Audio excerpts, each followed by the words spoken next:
Dua teknik cara mengganti Boss Shockbreaker motor matic di bagian crankcase. Nah, udah ngebolonyon, langsung kita gunakan mur 14 topi, kemudian baut 14 yang cukup dan panjang seperti ini, kemudian gunakan kunci shock 19 ya.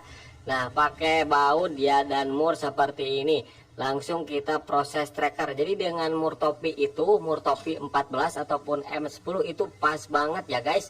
Nah, langsung kita kencangkan. Setelah dikencangkan, baru kita kencangkan dulu murnya ya, tahan dulu bautnya supaya kita bisa tracker. Nah, setelah agak lembek baru kita putar guys. Baru kita putar sampai ngebolonyon ya si Boss shockbreakernya. Nah, secara perlahan sudah bisa kita lepaskan dan si baut pun ataupun mur pun utuh, tidak selek, tidak losdol ya guys. Oke, ini sudah terlepas. Kemudian teknik pemasangannya ini lebih cepat ya guys. Mau bongkar mau pasang pakai gunakan air chipping hammer nih. Kalau mau bongkar juga pakai ini bisa langsung ya.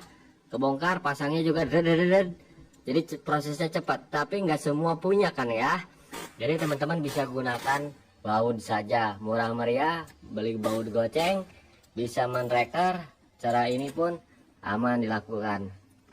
Mau pakai digedor, alatnya digedor tidak masalah, karena resiko kita yang nanggung sendiri. Oke guys.